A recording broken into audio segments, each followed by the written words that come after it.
In this video, we'll talk about race conditions. Now we have talked about threads, right? And till this point, everything looks good because we know that threads are important. If you want to execute multiple things at the same time, threads will be useful. Now, sometimes we create 2 threads, sometimes we go for multiple threads, maybe 8 threads, 10 threads. It depends upon your application. And as I mentioned before, there are certain times when you actually write threads by yourself. Otherwise, most of the time, your frameworks will do it for you. Okay, let's say you create your own threads, okay? And then we know that threads are good. On the other hand, we have one more concept, right? So let me just write it down here. So if we talk about a concept like threads, threads are important, we know, right? Apart from this, we have one more concept, which is called mutation. So if I say mutation here. Now, what do you mean by mutation? Mutation simply means that you can change something. Example, if we talk about variables. So primitive types, variables or object type variables, we can change them, right? Example, if you have int I. So let's say if I say int I is equal to 5, and then later on, I'm changing this value of I. I'm saying I++. Maybe after some time, I'm assigning the value for I to 6. I can change this value, right? And it is actually useful to mutate a value. And of course, that's what we do with data processing, right? So when I say you got data, you want to process it, most of the time, you might want to change the value of your variable. And that makes sense, right? So that is mutation. But then if you remember, when we talked about strings, we have mentioned that strings are immutable, right? So there are some concepts which makes them immutable. So which is good, mutation or immutability. At this point, if you can change something, mutation looks good, right? So yeah, so till this point, mutation looks good. But then let's try to discuss something more. What about threads? Threads are good, of course. If you want to make things faster, threads are good. But then what if you mix both of this? What if you are doing mutation with multiple threads? Will this work? So what I'm saying is, what if you have 2 threads, let's say T1 and T2, and both are trying to work with the same variable I. So T1 changes the value of I, T2 changes the value of I. Now it will create instability in your code. I mean, think about this, but what if you just have one bank account and you got 2 cards, 2 debit cards? Of course, as a single person, you cannot use 2 cards at the same time. But what if you have given the other card? Mind you, I'm talking about the same account. So we have one bank account and we have 2 cards. What if you give one of the card to your friend and then you went to 2 different ATM machines, okay? And now you are trying to withdraw the money. So let's say in your account, you have 10,000 rupees and both of you at the same time, at the same second, you try to withdraw the money. You try to withdraw, let's say 7,000. So in total, you're trying to withdraw 14,000 rupees. The balance is only 10,000 rupees. So that's an issue, right? If you try to do things simultaneously. And we'll also do that in the code as well, just to see what happens. So threads and mutation together is not a good idea. Okay, and that's why if you are working with threads, always try to make sure that you work with data which are immutable. Or if you think that there's a method which can do some mutation, make it thread safe. Now, what is the concept of thread safe? So thread safe simply means, so if I say thread safe simply means that only one thread can work with that at one point. Example, if you have a method, let's say show, and the show method, so there are 2 methods who are going to call show, T1 and T2. So only one of them can be able to get into show at one time. So if T1 is executing show, T2 cannot execute show. Okay, that's the restriction we can add. But how? Let's see that in the code here. So what I will do is, first of all, I will remove these 2 threads, or maybe we can just use these 2 threads as they are. So you can see we got 2 threads here. The only thing is I want to make sure the iteration is not for 5. The iteration is there for, let's say 1,000. And maybe I don't want to print something. I don't want to apply a sleep method. Let's keep it clean. And let me just clip this clean as well. So you can see we got 2 threads and both are doing something. But as of now, you can see we are not writing any code here. The for loop is basically empty. So what we can basically do here is, first of all, what I want to achieve, just a very simple thing. Let's say I have a class here called counter. And in this counter, basically, I have a method which is public void increment. Okay, so that's the increment method we have. And then let's also create a variable. So let's say the variable is count. Okay, and by default the value for count will be 0 because that's an instance variable. And then inside this increment I'm just saying count plus plus.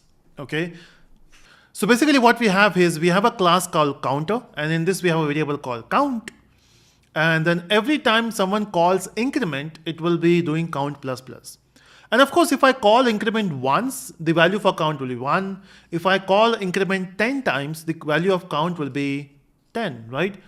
But then what I will do now is I'm going to call this counter or this increment method multiple times.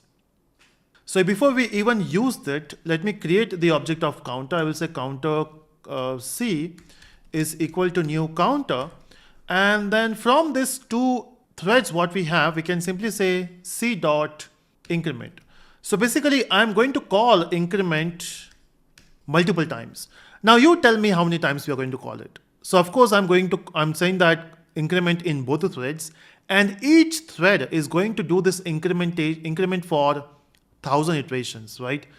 Now when I say 1000 and 1000 in total, this increment will be called for 2000, right?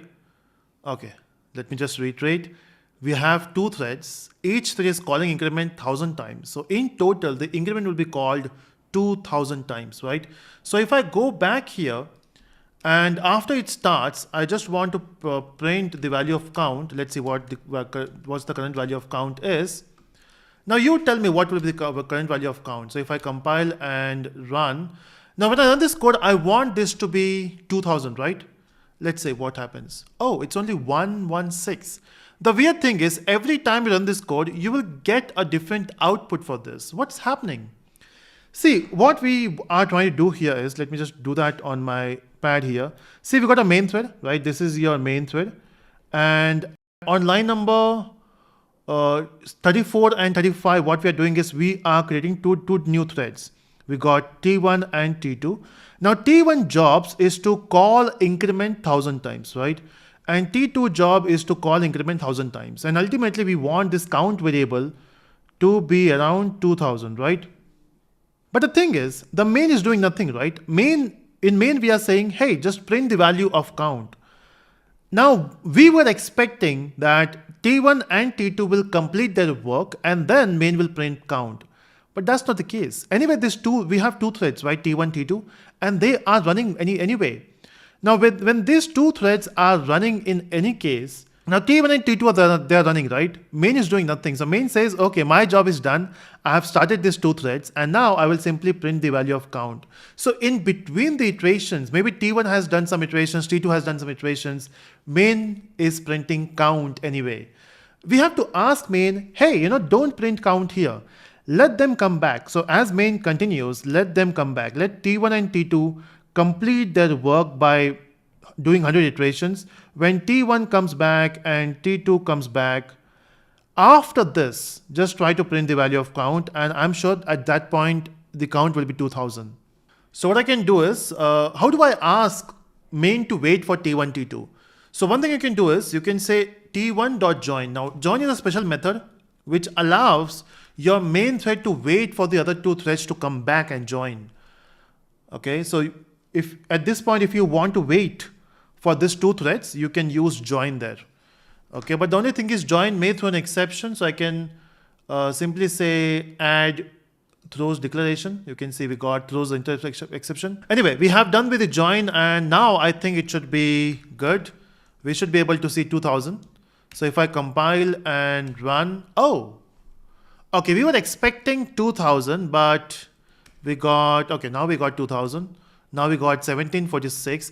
And that's why, threads are sometimes be unpredictable because they have a different behavior and unfortunately cannot control directly.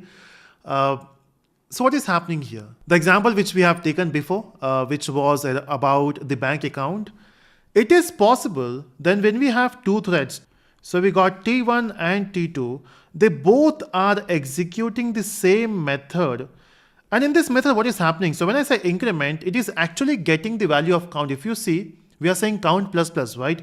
It's actually two steps. First, it will get the value of count, the current value of count, and then it will say, okay, count is equal to count plus 1, because that's how count plus plus works, right? So there are two steps. Get the value for count, and whatever new value you get, just add it with 1 and then assign it to count back. So let's say when t1 reaches to count, the value of count is 0, right? So if I just say this is the count value is 0, then 0 plus 1 is 1. So the new count value is 1. Again, if we iterate this part, so this will be 1. The value of count is 1, right? So t2 goes there. T2 says, okay, give me the value of count. It says 1 plus 1 is equal to 2. Now again, t1 goes back. T1 says, okay, new value is 2. I will say 2 plus 1 is equal to 3. And that's how the iteration should go, right? But what if both the threads reaches to this count at the same time? So let's say t1 and t2 both are reaching to the count at the same time. They both got the value which is 3. They both said, okay, 3 plus 1 is equal to 4. We got two iterations. I mean, we called increment 2 times, but the incremented happens only once. Okay, that's what happens when you have two threads working with the same variable or shared variable. Oh, okay. So mutation and threads are not good. And every time you run this, you will get different output.